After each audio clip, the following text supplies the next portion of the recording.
Hola, buenos días. Hoy vamos a tener un día familiar y van a ir con nosotros. Vamos a darle.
¿Esos dulces saben a qué?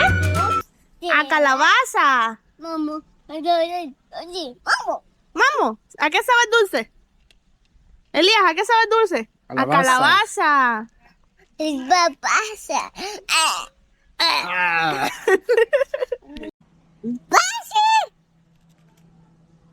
Y aquí está bueno para los cubanos. Chocolate, dulces, gomitas. Bombones y gomitas, pero así maquiavélicas. Mira, y platitos de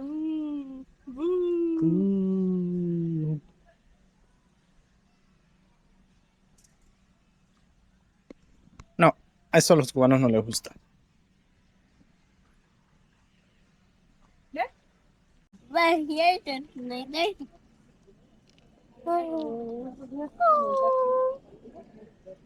Mano. Hermano. Mano. tu hermano. Mano. Besita, mano. Mano. Mano.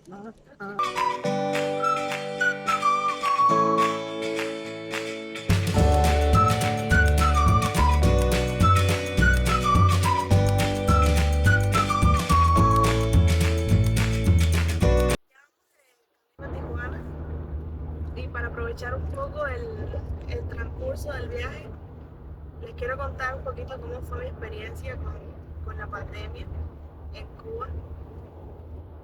Mi esposo les contó en el video anterior que se quedó varado en Cuba en el año 2021 porque cerraron todos los vuelos, cancelaron todos los vuelos. Nosotros nos casamos en diciembre de 2020, así que iniciando el 2021 agarró a mi esposo en plena pandemia en Cuba, se tuvo que quedar.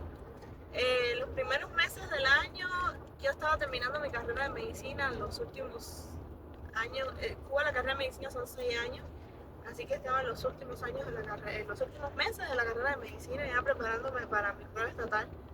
Nosotros hicimos prueba estatal teórico-práctica. Me gradué enseguida, como estábamos con el tema de la pandemia, no tuvimos vacaciones, no tuvimos nada, no tuvimos un periodo entre que te gradúas y luego comienzas a trabajar. No, fue directo, nos graduamos y a trabajar para el hospital y los centros que habían habilitado, porque era masiva la cantidad de personas que habían enfermado de COVID. Y en ese periodo me ponen a trabajar en la cabecera de mi provincia. Habían habilitado una sala de rehabilitación para personas que tienen accidentes así, y habían habilitado habían puesto camas para que se pudieran quedar literas, para que se pudieran quedar las personas que daban positivas al COVID, pero que tenían síntomas leves. Y ahí los ponían. O también algunos que presentaban pues casi nada o nada de síntomas, porque había mucha gente que daba positivo y no presentaba casi nada de síntomas. Y a esas personas las dejaban ahí para trasladarlas a centros donde los tenían en cuarentena. Habían habilitado todos los campismos, hoteles, lugares así, para que ahí estuvieran las personas en cuarentena. Las tenían aproximadamente 7 días o hasta que dieran negativos al test de antígeno.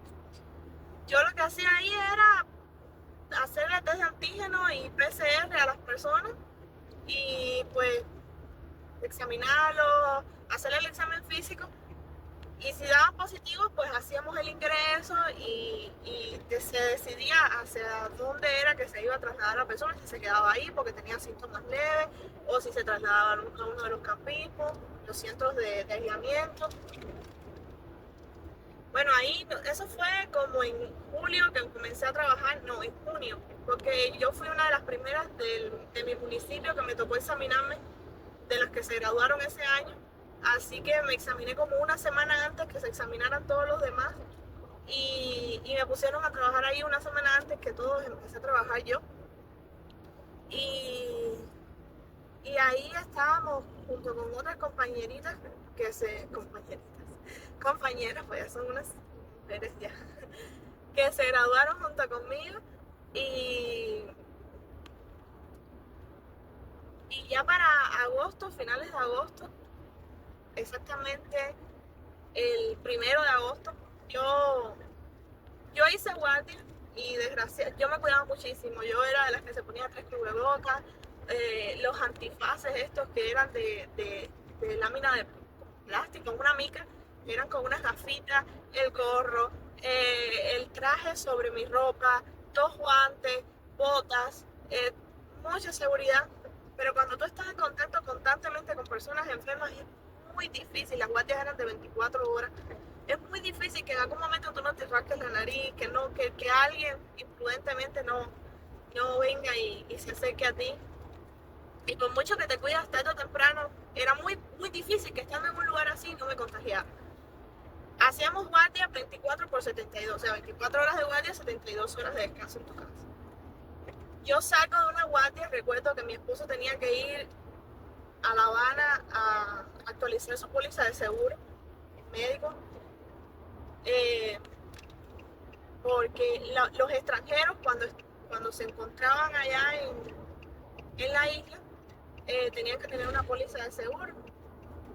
Y fuimos a La Habana y yo ya me sentía muy mal, muy, muy mal. Ya me sentía con mucha gripe, como síntomas respiratorios, muchos síntomas respiratorios.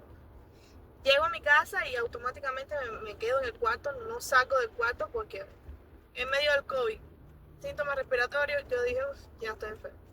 No salgo de mi cuarto, no tengo contacto con nadie, mi esposo tampoco, porque evidentemente si ya había tenido contacto conmigo, dije, es un riesgo muy alto. Y mi mamá en ese tiempo cuidaba, nosotros vivíamos con mi mamá, mi papá, y mi mamá cuidaba al niño de la vecina del frente de la casa. Entonces, sobre todo por el niño, nosotros decíamos, no, pues si ese niño se enferma, imagínate cómo le decimos a su mamá que se enfermó de COVID, que era una enfermedad que estaba matando personas en ese momento, que fue por mi culpa. Entonces me quedé en el cuarto, llego a mi guardia, a las 72 horas llegué, porque nosotros cada vez que llegábamos nos hacían test de antígeno, que era muy desagradable cuando te introducían el hisopo por la nariz, y cada 72 horas yo me tenía que hacer esa prueba. Llego, me hago la prueba y el test rápido me dio positivo. Me dio positivo a mí y le dio positivo a mi esposo, porque obvio lo llevé para que se hiciera el test de antígeno. Los dos dimos positivo. En ese momento me quedé ahí y me dijeron, te vamos a llevar a tu casa para que recojas todas las cosas y vas a ir al camping. La idea es que te recuperes lo antes posible, porque tenemos muy poquitos médicos para trabajar y te necesitamos aquí. Como a todos éramos necesarios en ese momento porque pues había muchas personas enfermas. Y bueno, voy a mi casa a recoger las cosas. Evidentemente a mis papás también le tuvieron que hacer el test de antígeno. Mi papá positivo, mi mamá negativo.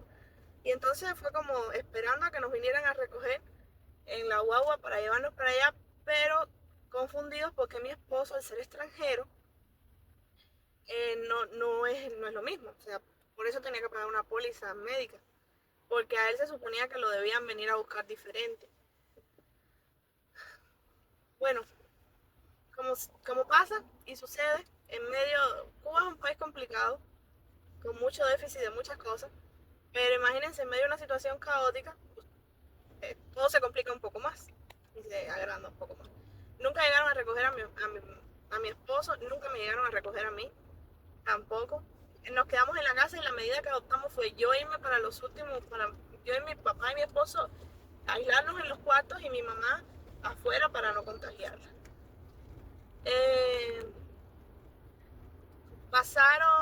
esto fue como el 1 de agosto, pasaron los días, nada de mejoría, mi esposo y mi papá, yo sí me mejoré muy rápido porque para esto todos los trabajadores de la salud nos habían vacunado, fuimos los primeros de la población a quienes vacunaron y yo ya estaba vacunado, pero ni mi esposo, ni mi papá, ni mi mamá estaban vacunados. Y yo me sentí mejor mucho antes que ellos se sintieron muy mal, mi esposo tenía mucha fiebre igual que mi papá y síntomas respiratorios, pero mi papá además de síntomas respiratorios tenía síntomas digestivos, tenía diarrea y también tenía vómitos. Fue muy complicado esos días, mi papá convulsionaba porque mi papá a raíz de un accidente le quedó esa secuela. Pensábamos que íbamos a perder a mi papá, mi mamá gracias a Dios no había presentado síntomas y para el día 8 de agosto mi mamá comienza con tos seca. Llamamos para que nos vinieran a repetir el análisis y nos dijeron que al otro día iban a ir en una guagua, que es un autobús, igual le decimos guagua, y le iban a realizar el test antígeno a mi mamá.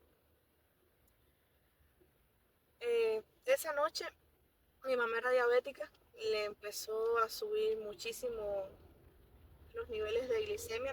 Yo tenía con qué medirle la glicemia a mi mamá, con qué medirla ahí en la casa. La enfermera de la familia llegó, le puso un suero a mi mamá para intentar bajar los niveles de azúcar que tenía tan alto. Nosotros estábamos, las casas cuando se enfermaban las personas las ponían en cuarentena, nadie podía entrar ni salir, excepto personal médico o altamente autorizado. Todo lo que nos llevaban a la casa nos dejaban en la puertecita y tú ibas y lo recogías y nadie podía tener contacto contigo, ni tú con las cosas de nadie, así, ni nuestra familia, ni nadie. Y la enfermera llegó, le puso el suero a mi mamá y esa noche se aparece como a las 12 de la noche, todavía mi mamá tenía el suerito, todavía estaba goteando. Y estábamos esperando que se terminara el suero. Se aparece mi tío, bien borracho, que quería estar con su hermana, que su hermana estaba enferma, que no sé qué, se mete para la casa y se acostó. Mi mamá tenía una camita en la sala de mi casa porque, te digo, la teníamos aislada de nosotros. Y se acuesta en el piso de ahí y dice que no se iba porque él tenía que cuidar a su hermana. Porque si nosotros estábamos enfermos, nosotros no podíamos estar cerca de ella, él era el que le iba a cuidar. Porque realmente hasta ese momento pues ya yo con la tos y por los niveles de glicemia y tal sospechaba que mi mamá ya estaba enferma, pero no teníamos nada confirmado. Yo ya salía del cuarto porque yo me sentía mejor ahí toda con cubrebocas, con todas las protecciones, tratando de no infectar ni a mi mamá ni a nadie, pero pues para cuidarla. Al otro día por la mañana mi mamá ya amaneció muy descompensada. Mi tío se fue en la madrugada, cuando ya volvió en sí. Mi mamá amaneció muy descompensada, el azúcar ya desvariaba muchísimo, decía cosas como sin sentido y ya habíamos llamado.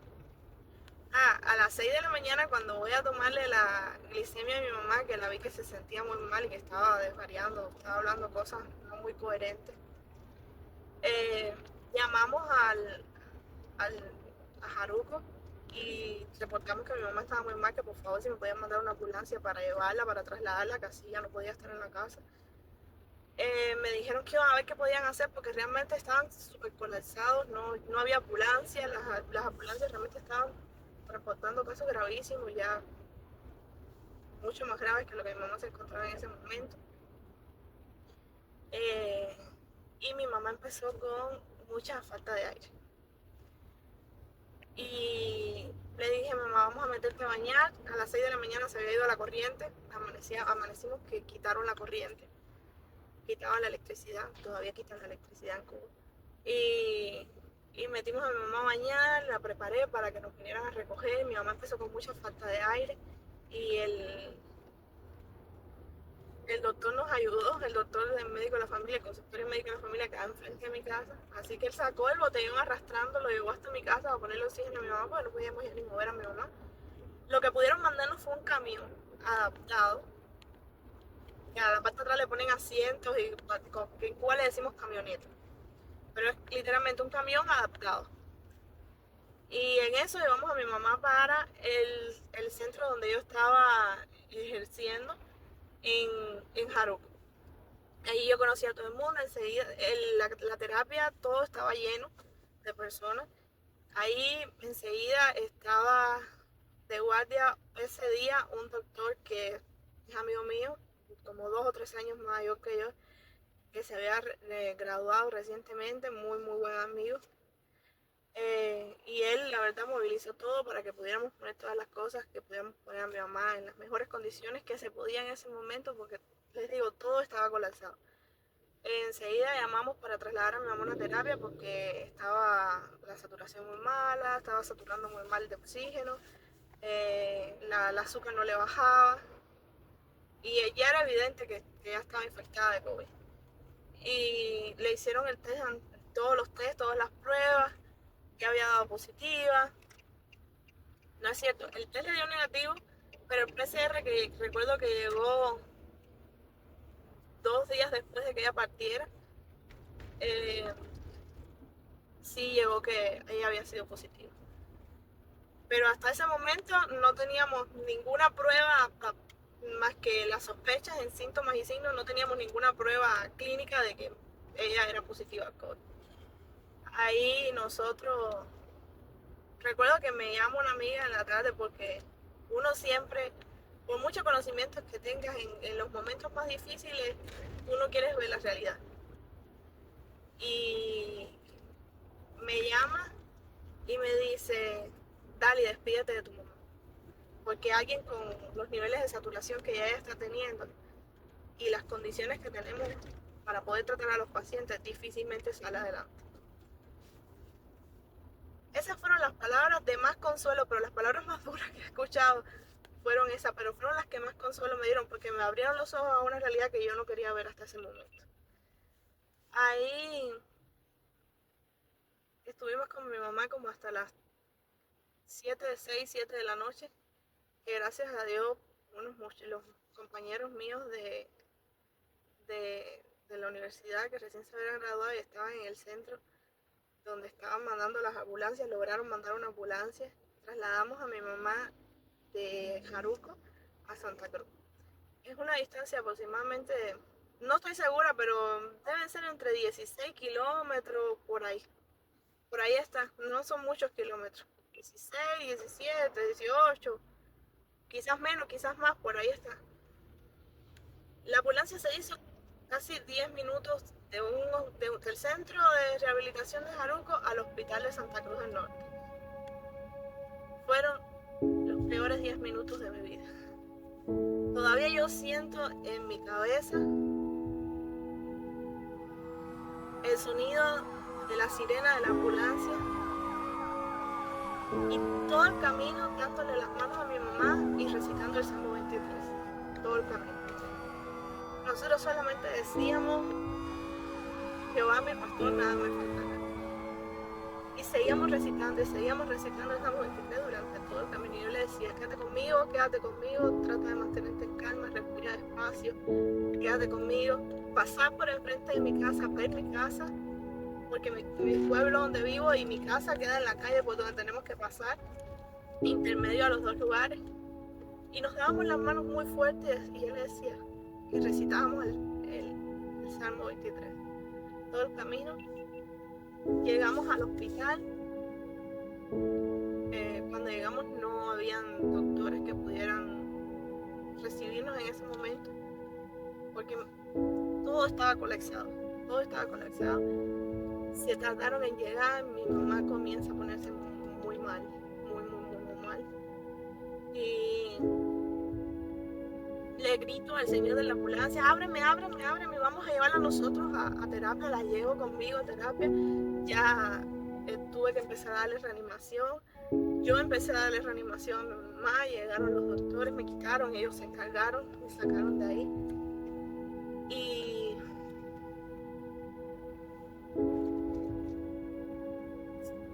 yo sentí, ese fue uno de los momentos más difíciles. En ese momento salí, hablé con mi hermano, llamé a mi hermano por teléfono, mi hermano se encontraba en el país, mi hermano había migrado.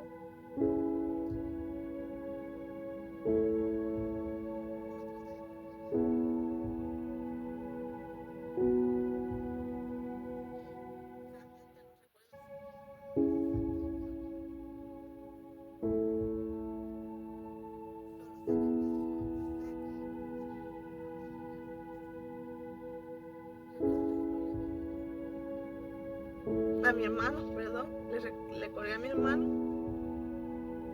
y lo único que había en la sala donde estaba era un muchacho que había tenido una fractura de pelvis, creo, algo así, y estaba en una camilla y yo me quedé mirando por la ventana hacia el cielo y yo solo decía, Señor, si tú te la vas a llevar, mejor que sea ahora y no que sufra. Y yo pensaba en mi mente, si sale una enfermera, lo logro. Si salen todos los doctores, es que no lo logro. Y yo solo recuerdo haber mirado a la puerta y ver que salieron todos los doctores. Y sentí que el mundo se me derrumbaba en un segundo. Yo no entendía cómo había pasado todo tan rápido. No me había dado tiempo de procesar todo lo que estaba pasando. Y antes de que llegaran a donde yo estaba ya estaba de rodillas. Yo le agradecía a Dios. Yo le decía gracias porque tú eres fiel. Tú no permitiste en tu infinita misericordia que mi mamá sufriera.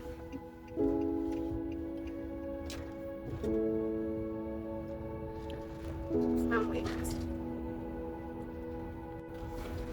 Lo primero que hice fue llamar a mi mamá, leer la noticia. Y recuerdo voltearme a la puerta y venir entrando a mi papá.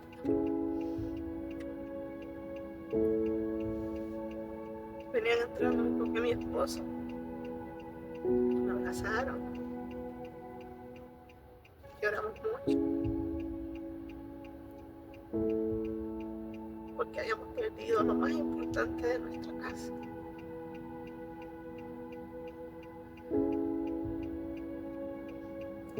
Habíamos perdido a la capitana de nuestros barcos.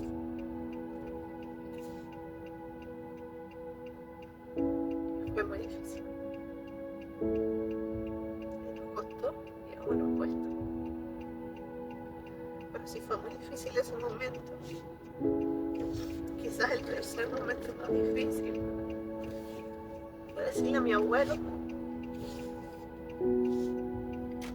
que no había podido salvar a su hija. En ese momento me pregunté muchas cosas. Me pregunté de qué me valían tantos títulos de medicina, tanto estudio.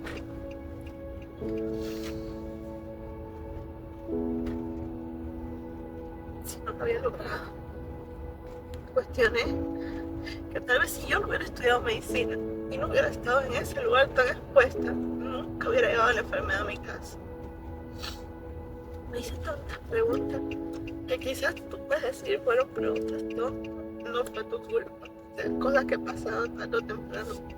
La mayoría de las personas se enfermaban.